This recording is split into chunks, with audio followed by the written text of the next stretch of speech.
Hello guys, I hope all are you doing well. आज के हम लोग थर्ड वीडियो में हम लोग discuss the preamble of Indian constitution, Bharat के संविधान की प्रस्तावना का बात करेंगे, जहां पे हम लोग ये जानेंगे कि जो भारत की प्रस्तावना है वो किस तरीके से तैयार हो गया बनकर और उसका क्या इंपॉर्टेंस है। साथ ही साथ जो प्रीएम्बल के ऊपर एक बहुत बड़ा डिबेट चल रहा है कि preamble is the part of the weather the preamble is part of the constitution और नॉट। क्या प्रीएम्बल हमारा जो संविधान का वो आंतरिक अंग है या नहीं है, इसके बारे में क्या है, बहुत बड़ा डिबेट है। तो आज हम लोग समझने की कोशिश करेंगे कि प्रीएम्बल जो है वो भारत के संविधान का पार्ट है या नहीं है।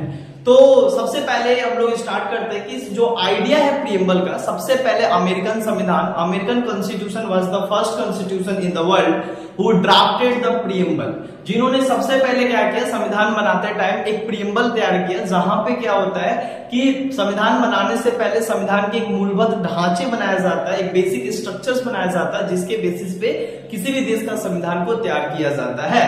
तो सबसे पहले अमेरिकन कॉन्स्टिट्यूशन में सबसे पहले प्रीएम्बल का आइडिया आया था। उसके बाद दुनिया के बहुत सारे देश भी क्या करने लगे, इस प्रीएम्बल को सबसे पहले बनाना स्टार्ट किया और इसी के बेसिस पे अपने देश के संविधान को तैयार करने लगे। ठीक उसी तरीके से अगर हमारे भारत के संविधान का बात किया जाए तो भारत के संविधान को बनाते टाइम सबसे पहले पंडित जवाहरलाल नेहरू, जिन्होंने सबसे पहले ऑब्जेक्टिव रिसोल्यूशन 13 दिसंबर 1946 में उन्होंने कॉन्स्टिट्यूंट असेंबली में क्या किया, ऑब्जेक्टिव रिसोल्यूशन पेश किया, जो आगे चलकर क्या होता है कि हमारा एक प्रीएम्बल का रूप धारण कर लेता है, जिसको आज हम लोग प्रीएम्बल के नाम से जाना जाता है। इसमें ही ऑब्जेक्टिव रिसोल्यूशन में भारत के बेसिक स्ट्रक्चर्स, भारत के मूलभूत अधिकार, कि भारत का जो संविधान तैयार किया जाएगा उसका बेसिक पिलर क्या होगा, उसका बेसिक स्ट्रक्चर्स क्या होगा, उसका स्वरूप क्या होगा, मूलभूत ढांचा क्या होगा। जिस तरीके से एक घर बनाया जाता है तो सबसे पहले उसके ढांचा के ऊपर विचार किया जाता है और एक ब्लूप्रिंट मैप तैयार किया जाता है कि जो घर बनाया जाएगा वो कहां पे होगा, किस तरीके से होगा। ठीक उसी तरीके से किसी भी देश के संविधान को बनाते टाइम सबसे पहले एक बेसिक स्ट्रक्चर्स और बेसिक मतलब इंट्रोडक्शन के लिए क्या होता है कि एक मूलभूत ढांचा तैयार किया जाता है, जिसको हम लोग प्रीएम्बल कहा जाता है। तो सबसे पहले अगर बात करें तो भारत के प्रीएम्बल का जो निर्माण होता है 13 दिसंबर 1946 में, जब पंडित जवाहरलाल नेहरू ऑब्जेक्टिव रिसोल्यूशन पास करते हैं कॉन्स्टिट्यूंट असेंबली में, जहां इस चीज के ऊपर बात किया जाता है कि भारत का संविधान किस तरीके से बनाया जाएगा और भारत का संविधान कैसा होगा।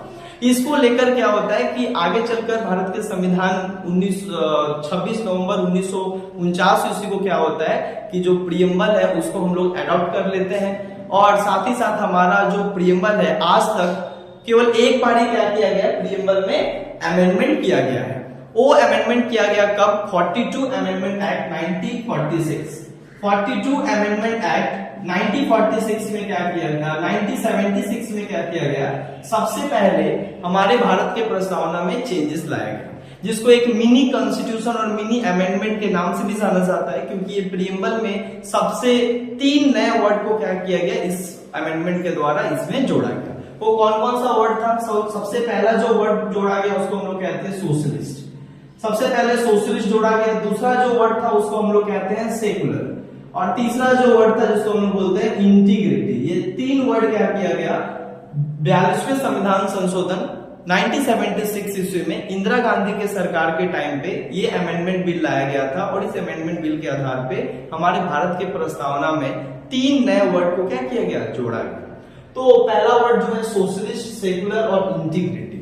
अब जो बात करते हैं थोड़े भारत की प्रस्तावना की बात करते हैं कि उसमें क्या बताया गया है। तो आप लोग जैसे जानते हैं कि भारत के प्रस्तावना का जो शुरुआत होता है वो ऐसे होता है कि we the people of India having solemnly resolve to constitute India into a sovereign socialist secular democratic republic to secure all citizen.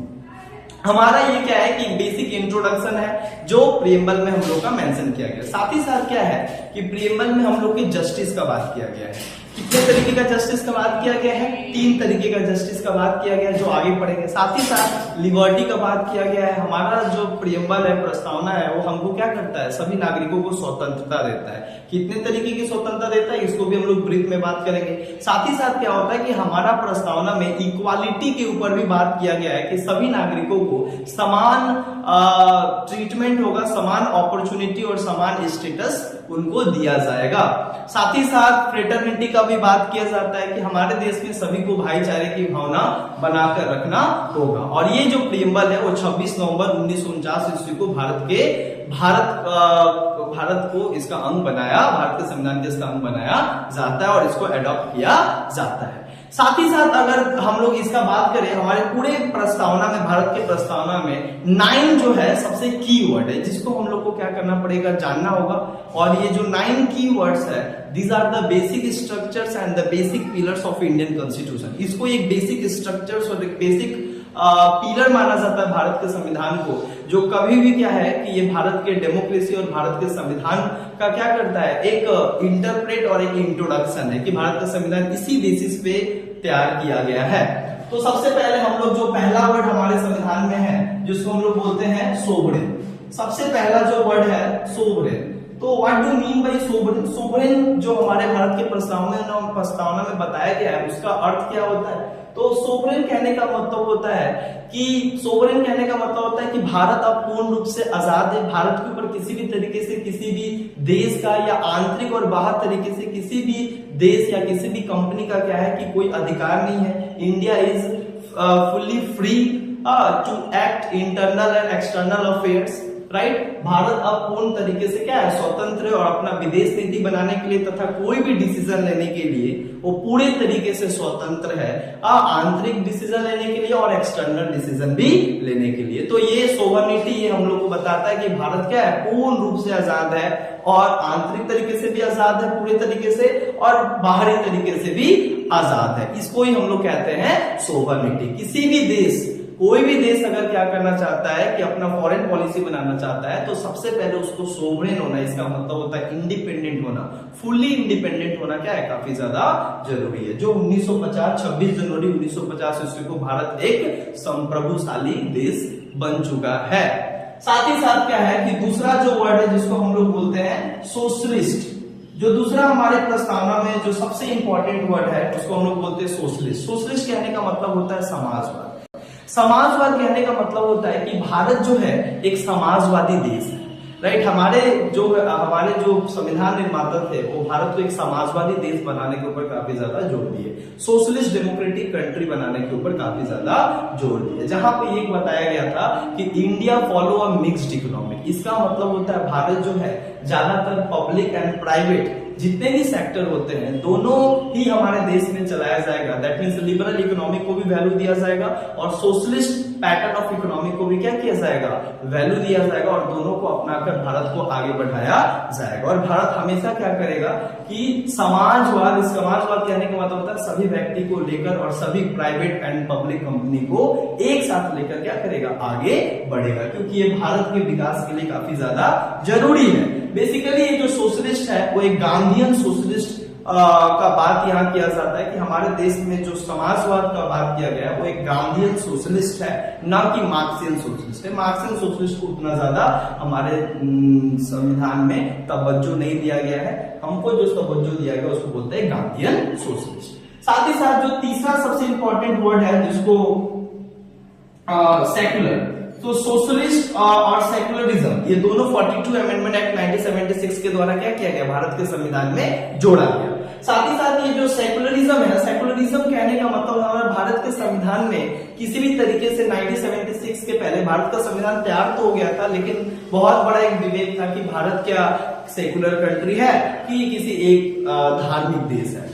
तो यहाँ पे बाद में 42 अमेंडमेंट एक्ट 1976 ईस्वी में अमेंडमेंट करके प्रस्तावना में सेक्युलरिज्म शब्द जोड़ दिया गया। और सेक्युलरिज्म का अर्थ होता है कि भारत किसी एक मजहब, किसी एक धर्म का देश नहीं है, बल्कि ये सभी धर्मों का एक देश होता है जहाँ पे हिंदू, मुस्लिम, सिख, ईसाई जितने भी धर्म है, धार्मिक जो समुदाय है, सभी व्यक्तियों का ये क्या है, देश है। और इंडियन कॉन्स्टिट्यूशन जो होता है सभी धर्म के लोगों को क्या करता है, स्वतंत्रता और व्यक्तिगत स्वतंत्रता और अपने धर्म के लिए सबको आजादी देता है। भारत की कभी भी किसी एक धर्म का क्या करता है, सपोर्ट, या भारत का कोई अपना धर्म नहीं है। भारत सभी धर्मों में विश्वास करता है, राइट। यही भारत का क्या है, सबसे ज्यादा खूबसूरती है, जहां अलग अलग जगह पे धर्म चेंज हो जाता है, जाति चेंज हो जाता है, पहनावा चेंज हो जाता है। इसी को हम लोग कहते हैं डाइवर्सिटी इन यूनिटी, राइट। जो भारत का क्या है, सबसे बड़ा पहचान है। जो दुनिया का इतना बड़ा देश जहां पे इतने तरीके के समुदाय के लोग रहते हैं, इतने तरीके के जाति के लोग रहते हैं, इतने तरीके के वर्ग के लोग रहते हैं, और फिर भी उसका एक संविधान, एक ही संविधान को हम लोग मानकर चलते हैं। और इसका सेकुलरिज्म का जो एविडेंस है हमारे देश के 25 to 28 आर्टिकल, जहां पे राइट टू रिलीजियस फ्रीडम दिया गया, सभी धर्मों को आजादी दिया गया कि आप अपने धर्म का प्रोपोगेंडा, आप अपने धर्म का प्रचार प्रसार कर सकते हैं, आप अपने धर्म का गुणगान लगा सकते हैं, आप अपने धर्म को मान सकते हैं। समझ में आए? तो इस बात की गारंटी है कि हमारा देश जो है किसी एक धर्म का देश नहीं है, एक धार्मिक देश नहीं है, बल्कि ये सभी धर्मों और समुदायों का एक देश है। ये हमारा देश सभी धर्मों में विश्वास रखता है। साथ ही साथ सेकुलरिज्म के बाद जो चौथा वर्ड हमारे प्रस्तावना में जोड़ा गया, जो काफी ज्यादा इंपॉर्टेंट है सेकुलरिज्म के बाद, जिसको हम लोग बोलते हैं डेमोक्रेटिक। तो हमारा देश जो है एक लोकतांत्रिक है। India adopted a democratic form of government. Bharat जो है एक डेमोक्रेसी को अपनाता है भारत को विकास करने के लिए। तो हमारे जो प्रस्तावना में जो डेमोक्रेसी है, बेसिकली डेमोक्रेसी का मतलब क्या होता है कि democracy that means government of the people, for the people and by the people, जहां पे जनता जो होंगे देश का मालिक होंगे, जनता क्या करेंगे, देश को चलाएंगे, जनता के द्वारा जो जनता का ही बात उस देश में क्या होगा, सुना जाएगा। इसी को हम लोग क्या कहते हैं, डेमोक्रेसी कहते हैं। डेमोक्रेसी जो होता है वो दो तरीके का होता है। एक को कहा जाता है इनडायरेक्ट डेमोक्रेसी, एक को कहा जाता है इनडायरेक्ट डेमोक्रेसी, एक को कहा जाता है डायरेक्ट डेमोक्रेसी। इनडायरेक्ट डेमोक्रेसी क्या होता है?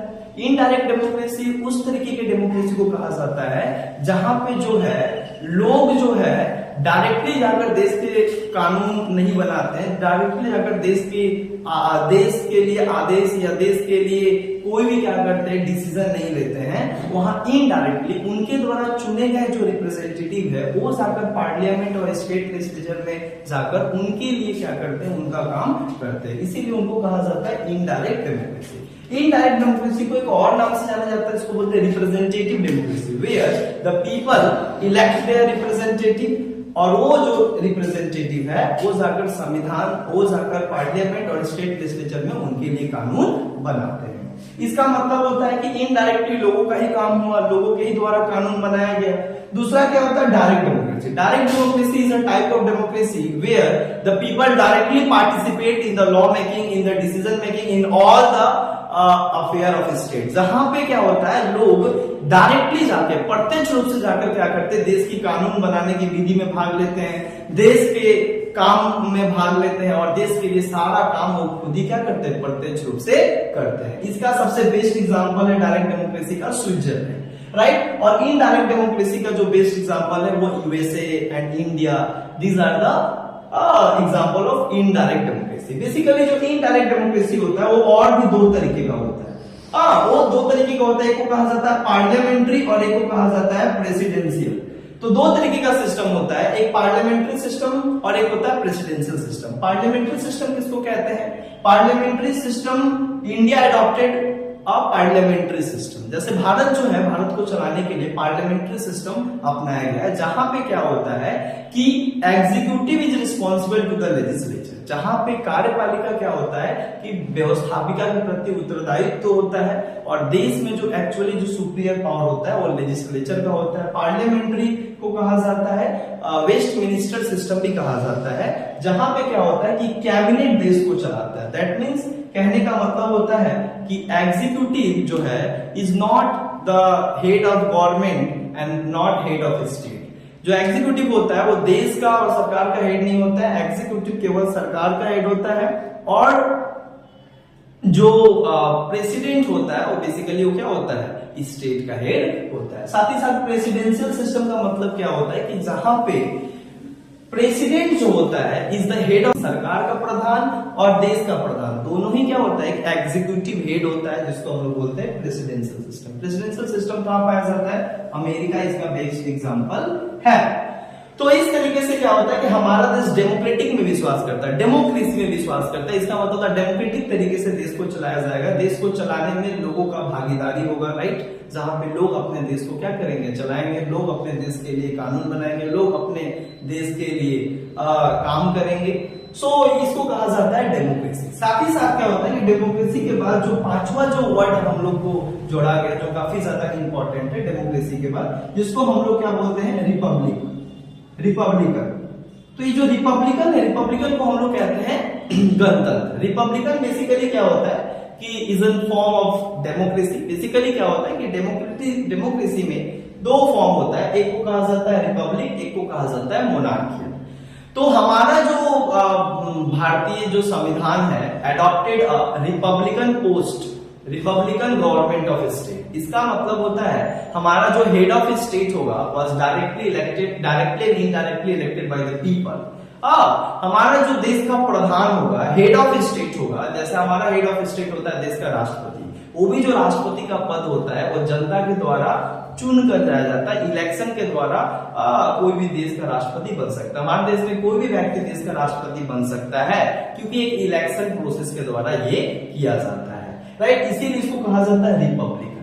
तो रिपब्लिकन कहने का मतलब होता है कि हमारा जो हेड ऑफ, मतलब the power of head of state was not existed in the hands of one person, right. It was existed in the hands of people.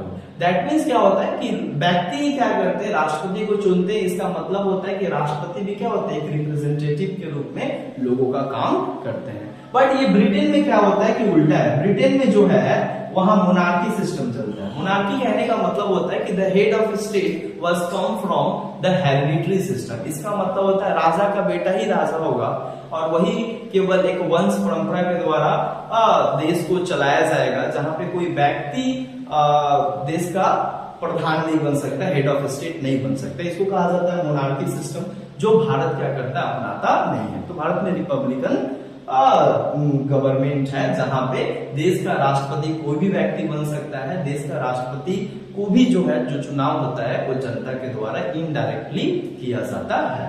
साथ ही साथ रिपब्लिकन के बाद जो है एक और जो हम लोग के संविधान में मेंशन किया गया है जिसको हम लोग बोलते हैं जस्टिस।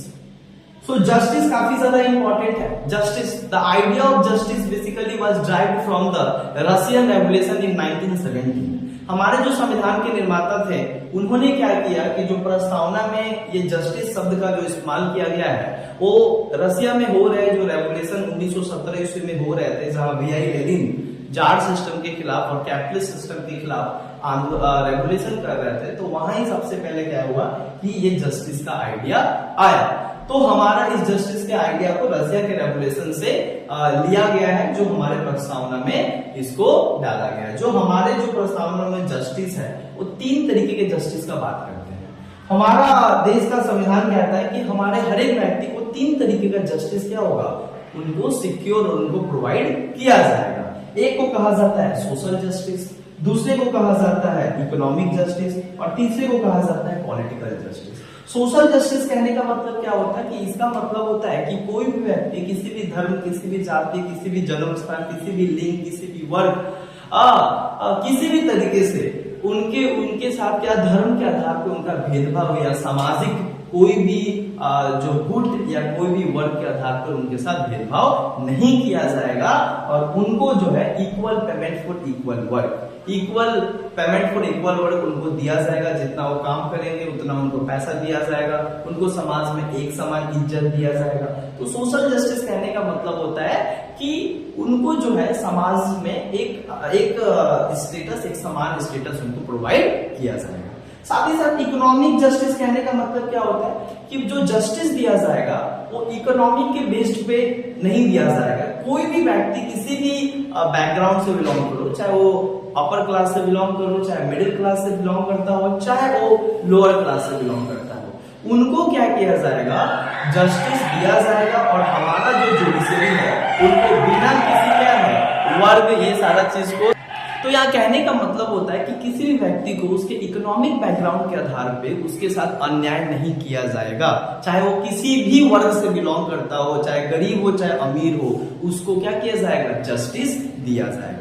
साथ ही साथ क्या किया गया, पॉलिटिकल जस्टिस। पॉलिटिकल जस्टिस का मतलब होता है कि हर एक व्यक्ति को, हर एक नागरिक को क्या है, एक समान पॉलिटिकल राइट्स दिया जाएगा। वो चाहे किसी भी वर्ग से बिलोंग करे, किसी भी बैकग्राउंड से आए, उनको एक तरीके का क्या दिया जाएगा, पॉलिटिकल राइट्स, पॉलिटिक्स में पार्टिसिपेशन करने का अधिकार दिया जाएगा, right to form political party का अधिकार दिया जाएगा, राइट टू वोट दिया जाएगा। उनको किसी भी तरीके से डिप्राइव नहीं किया जाएगा और इस तरीके से हम लोग को जस्टिस दिया जाएगा। साथ ही साथ क्या है कि जस्टिस के बाद जो एक और जो हम लोग का प्रस्तावना में की वर्ड है जिसको हम लोग बोलते हैं लिबर्टी। हाँ, लिबर्टी का मतलब क्या होता है? Liberty is very essential for the development of every human being.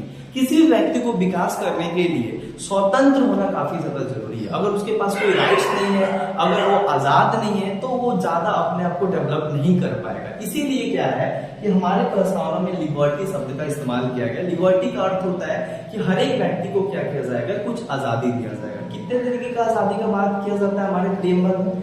हमारे प्रियम्बल में बेसिकली बात किया जाता है कि लिबर्टी ऑफ थॉट। सबसे पहले क्या है कि थॉट, इसका मतलब होता है हर एक व्यक्ति के पास सोचने का अधिकार, हर एक व्यक्ति को सोचने का अधिकार है। दूसरा लिबर्टी ऑफ एक्सप्रेशन, हर एक व्यक्ति को अपना बात अभिव्यक्त करने की आजादी है, बताने की अधिकार उसको दिया जाता है। साथ ही साथ क्या है?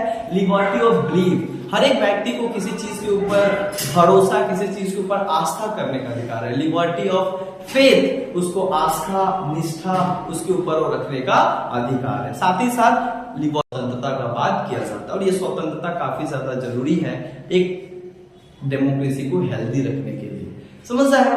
तो लिबर्टी के बाद जो है एक और लिबर्टी, अच्छा बेसिकली जो लिबर्टी है, लिबर्टी का सबसे पहले तीन जो कॉन्सेप्ट है, the idea of liberty, equality and fraternity. ये जो तीन जो आइडिया है basically was derived from the French revolution. जो फ्रेंच रेवोल्यूशन होता है 1789 में, जहां पे सबसे पहले ये तीन आइडिया का डिमांड किया जाता है और ये फ्रेंच रेवोल्यूशन का स्लोगन ही होता है कि हर एक व्यक्ति को तीन तरीके का अधिकार मिलना चाहिए। लिबर्टी मिलना चाहिए, इक्वालिटी मिलना चाहिए और क्या मिलना चाहिए? फ्रेटर्निटी का अधिकार उनके पास मिलना चाहिए। समझ में आया? तो इस तरीके से लिबर्टी के बाद जो होता है एक और हम लोग का कीवर्ड होता है जिसको हम लोग पढ़ेंगे, जिसको हम लोग बोलते हैं लिबर्टी के बाद इक्वालिटी। हमारे संविधान में इक्वालिटी का भी बात किया जाता है। इक्वालिटी काफी ज्यादा जरूरी है क्योंकि लिबर्टी अगर हम दे भी दे और इक्वालिटी ना हो तो फिर उस लिबर्टी का कोई क्या है? वैल्यू नहीं रह जाएगा।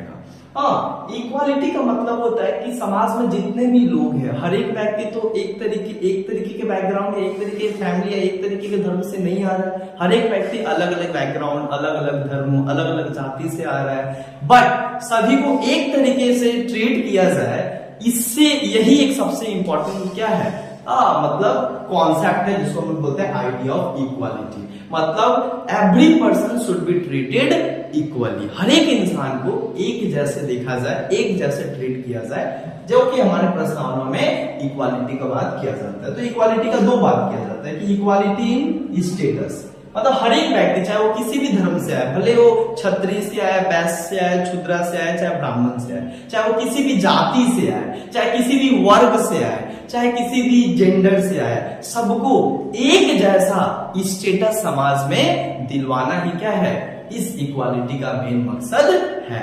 Because equality and liberty and justice is the base of the democracy. किसी भी डेमोक्रेसी का सबसे बेस होता है। जिस देश में अगर लोगों के अंदर असमानता है, लोगों के साथ इनइक्वल ट्रीटमेंट किया जा रहा है, तो फिर उस देश में डेमोक्रेसी का कोई क्या है?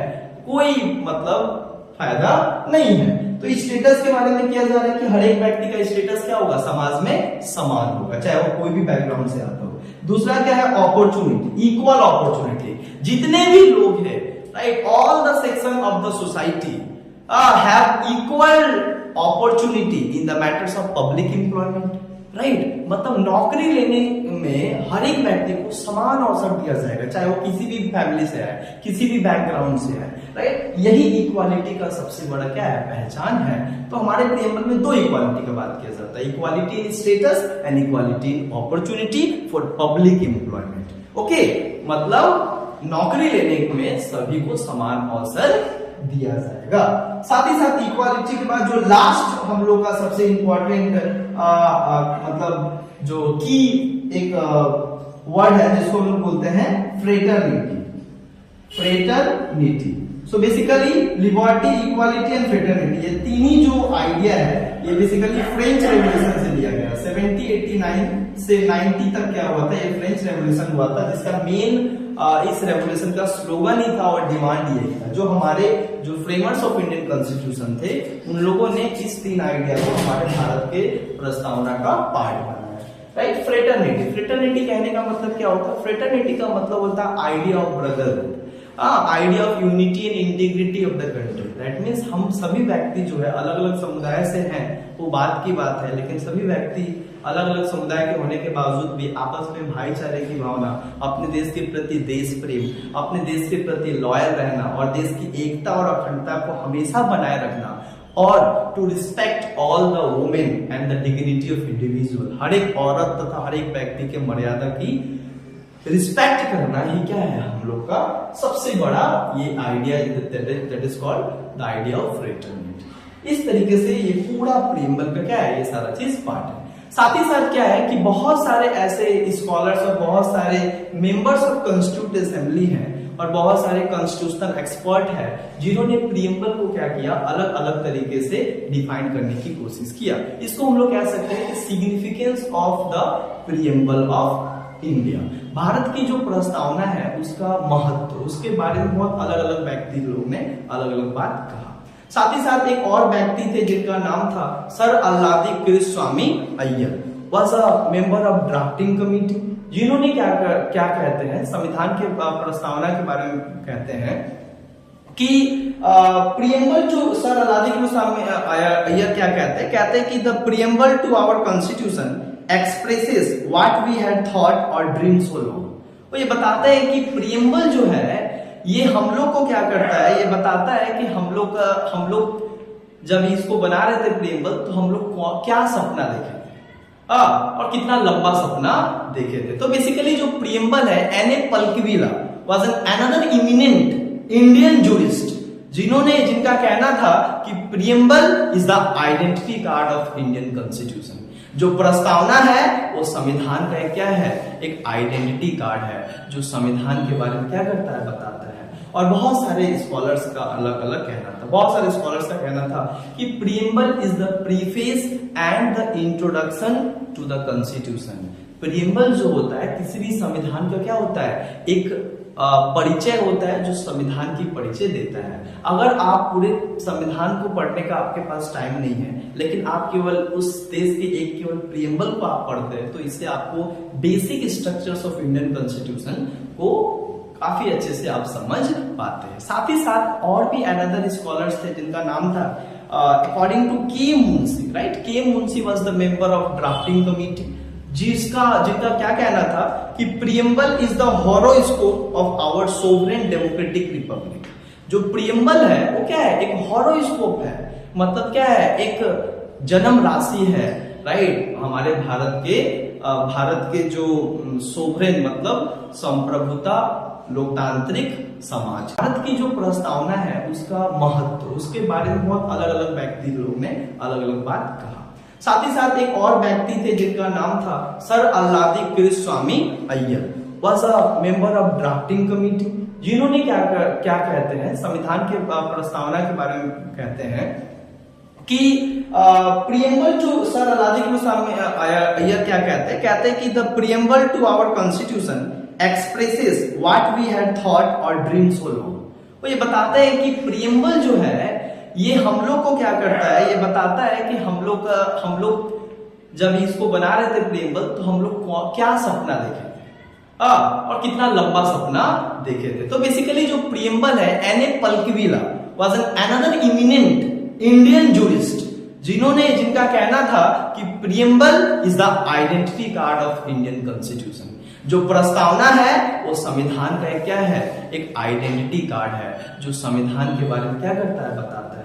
और बहुत सारे स्कॉलर्स का अलग अलग कहना था, बहुत सारे स्कॉलर्स का कहना था कि preamble is the preface and the introduction to the constitution. Preamble जो होता है किसी भी संविधान का क्या होता है, एक परिचय होता है जो संविधान की परिचय देता है। अगर आप पूरे संविधान को पढ़ने का आपके पास टाइम नहीं है, लेकिन आप केवल उस देश के एक केवल प्रीएम्बल को आप पढ़ते हैं, तो इससे आपको basic structures of Indian constitution को काफी अच्छे से आप समझ पाते हैं। साथ ही साथ और भी अनदर स्कॉलर्स थे जिनका नाम था अकॉर्डिंग टू के Munshi, right. K Munshi was the member of drafting committee, जिनका क्या कहना था कि preamble is the horoscope of our sovereign democratic Republic.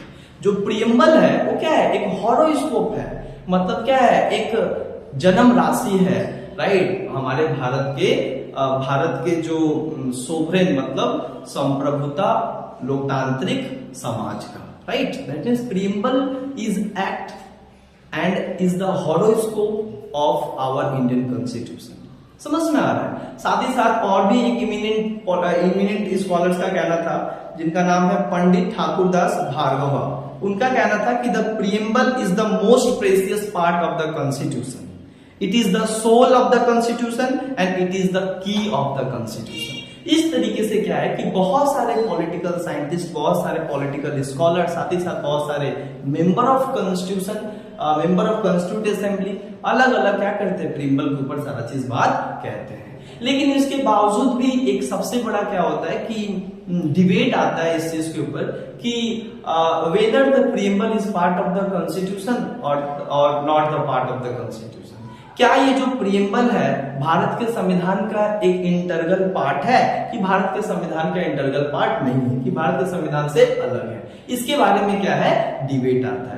तो इस चीज को अगर समझने के लिए हम लोग को क्या करना पड़ेगा, दो केस जो है काफी टू हिस्टोरिकल केस काफी इंपॉर्टेंट हम लोग को समझना पड़ेगा। सबसे पहले जो एक साइड के जो स्कॉलर्स थे, राइट, जिनका कहना था कि preamble is not the part of the Indian constitution, preamble is the outsider document of Indian constitution. Preamble जो है भारत के संविधान का कोई इंटरगल पार्ट नहीं है, ये प्रीएम्बल जो है संविधान से अलग है, राइट। तो इसको हम लोग क्या कर सकते हैं, अमेंडमेंट कर सकते हैं। ये एक सबसे बड़ा क्वेश्चन उठा था जो 1960 ईस्वी में बेरुवेरी केस होता है, बेरुवेरी यूनियन केस होता है 1960 में, जहां पे क्या होता है, ये केस सामने आता है और जहां पे सुप्रीम कोर्ट क्या करता है, अपना वर्डिक्ट देता है कि प्रीएम्बल शुड बी अमेंडेड। इसका मतलब होता है प्रीएम्बल को क्या कर सकते हैं, हम लोग अमेंड कर सकते हैं, हाँ, इसकी मतलब संशोधन कर सकते हैं। 1960 ईस्वी में सुप्रीम कोर्ट का यह वर्डिक्ट आया था कि preamble is not the part of Indian constitution और it can be amended by the parliament. तो पार्लियामेंट क्या कर सकता है, इसको चेंज कर सकता है। लेकिन कुछ दिनों के बाद 1973 में क्या होता है कि एक अनदर केस आता है, is very important case in our political socio economic constitution, जिसको हम लोग बोलते हैं केशवानंदा भारती केस, जो 1973 में होता है।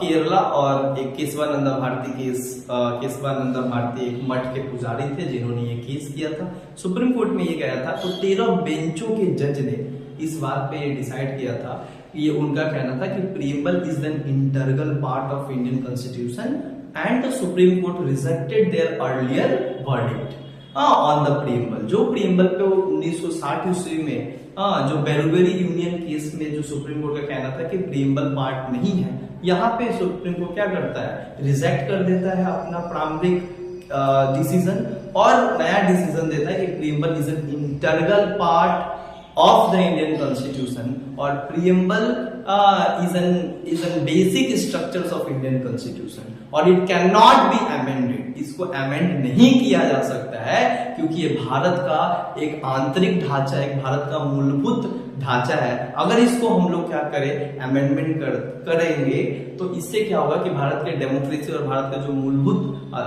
जो ढांचा है वो क्या होगा, पूरी तरीके से डिस्ट्रॉय हो जाएगा। तो यहाँ केशवानंदा भारती केस में सुप्रीम कोर्ट डायरेक्टली कह दिया कि आर्टिकल 368 जहां पे पार्लियामेंट को अधिकार होता है कि the parliament can have right to amend the constitution of India.